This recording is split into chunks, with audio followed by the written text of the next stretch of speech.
Hi and welcome back. I'm Tracy Aiken. And I'm Caroline Grettinger. And today we're going to make one of my family's favorites, chickpea burgers. Sounds good. So it just takes my trusty little Oscar food processor.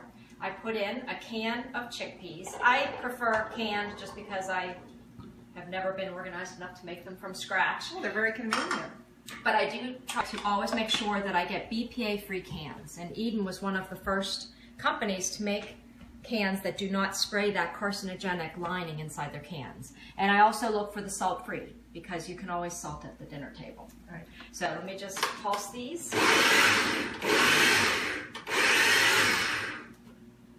Okay, so Very you're not simple. mashing them into a paste, you're just chopping them finely. Just pulsing them. So I'll take this out and pass it over to you. Thank you.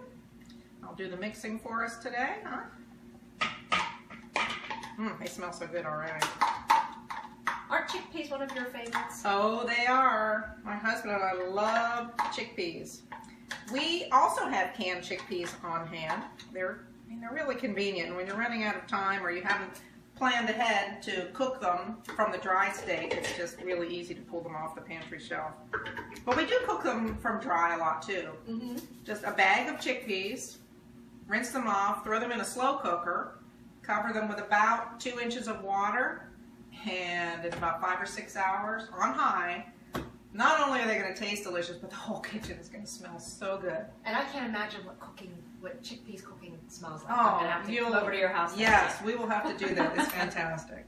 And then I've got 1 onion, and you can cut it by hand, but I don't like to cry, so I do that too. I put it in wedges, and I just let the machine do it. And I like to kind of make these a little bit smaller so that they're not too prominent in the patty.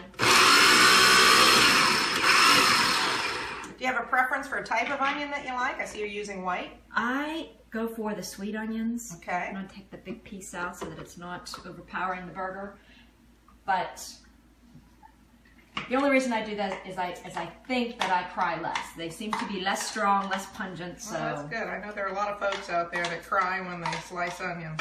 What kind do you use? Any in particular? I like red onions. I think they have a slightly mellower flavor, and they always look pretty in dishes too. And one thing that I did notice, Mary McDougall and her daughter Heather they claim, if you keep your mouth closed, which obviously we're not doing right now, keep your mouth closed, you don't talk, you breathe through your nose from the time you cut the onion until you use it, that you won't cry. All right, I'll try that because my eyes are already starting to tear up a little bit just from hurry up standing over the bowl of the onion. Okay, so that's all the onions. Nice. Sorry that you're going to have to stand there while... Whoops. This is going to be very flavorful, these onions. And then I guess if you want to mix that as we're... Yeah, I'll do that. Then it calls for, I believe, 1/4 cup of parsley. Again, I used to use either a knife or scissors, and then I thought I'm just going to throw it into the Oscar and let the Oscar do it. Oscar. Good to have Oscar in the kitchen. And a wonderful...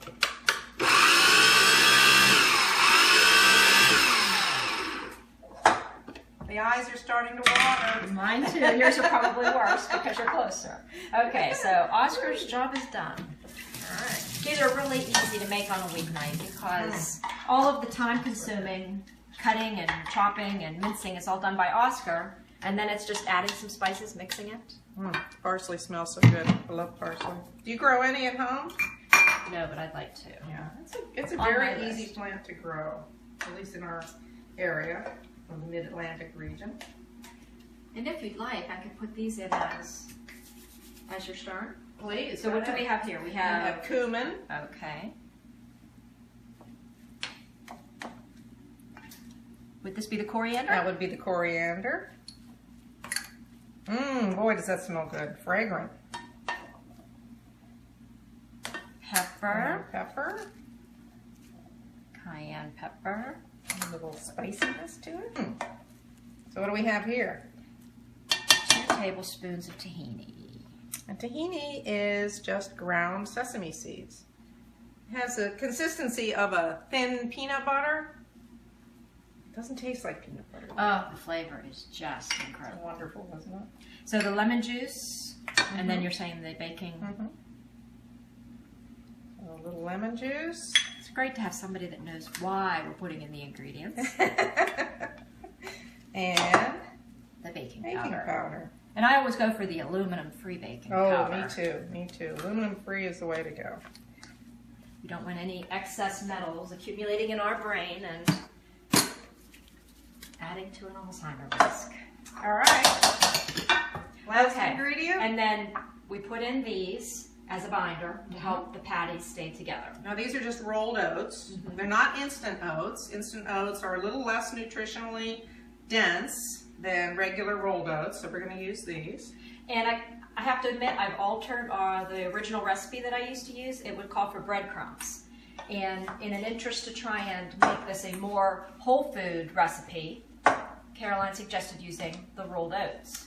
And you know, it's difficult to find breadcrumbs that don't have a lot of other ingredients in it. Some of them even have whey.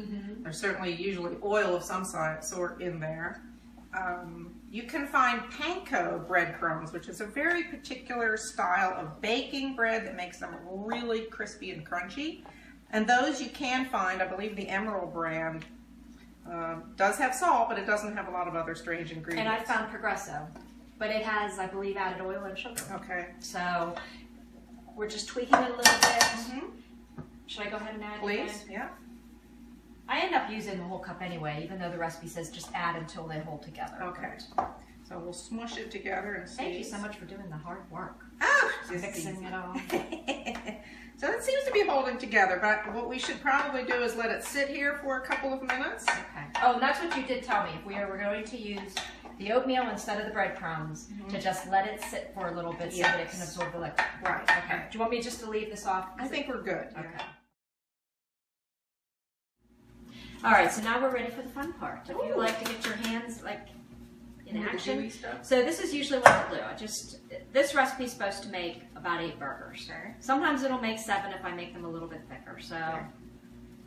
Now you've made this in the past with breadcrumbs, and today we've used oats. So how does this feel? It's holding together a little bit less than the breadcrumbs, but definitely not like some veggie burgers that I've had that just completely fall apart. Okay. You know, we were talking about chickpeas earlier, and one of the things I love about legumes in general, but chickpeas I think in particular, is how versatile they are. You can have chickpeas in a breakfast burrito. It's a lovely flavor.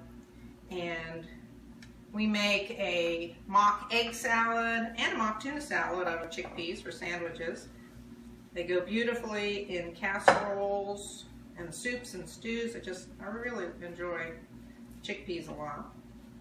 And did you know that chickpeas are a complete protein? I did not.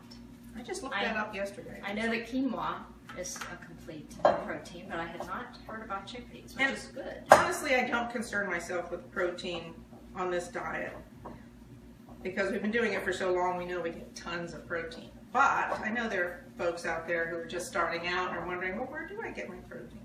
Legumes of all kinds are a beautiful source of protein. And probably the best source of fiber when you're talking about sheer grams. Fabulous source of fiber.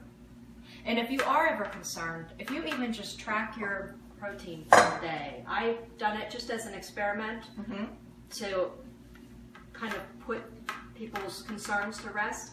And almost every day, I'm over what the recommended protein is. So easy. So these look lovely. Thank you. They smell good too. So we put these in the oven at what temperature? 400 degrees, about 10 to 12 minutes on each side. And the browning occurs on the side that's touching the non-stick baking sheet, which is another good point. If you don't have a non-stick baking sheet, you can just put a piece of parchment paper, and that way you don't have to oil it or grease it. But you'll notice after the 10 to 12 minutes when you flip it, that the brown side is underneath. So if you're looking at it like, oh my gosh, it's not browning, it's not cooking, it is. Okay, you great. just don't know it. Let's put it in the oven.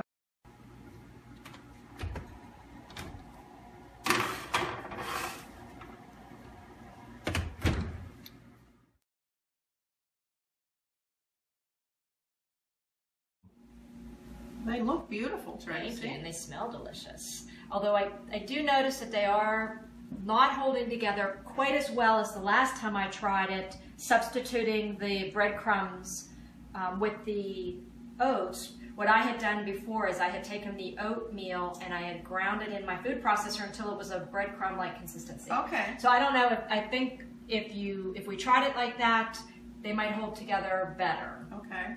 Another alternative, maybe if you don't want to grind the oats, is to add a little moisture to the mixture. That way the oats might absorb the water, or some of the bean juice even from the can. Okay. Adding a little more nutrition to it too. So experiment a little bit, see if you want to grind up the oats or add a little more moisture to them. I think they'll probably hold together nicely. Huh? Perfectly. Look how colorful. Beautiful. Let's enjoy. Okay.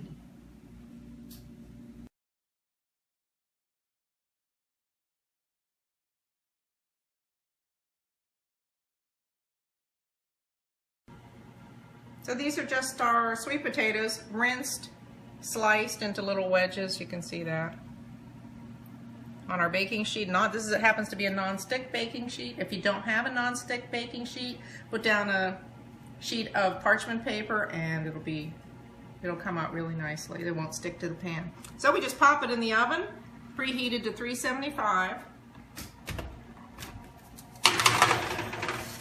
and bake for about 45 minutes.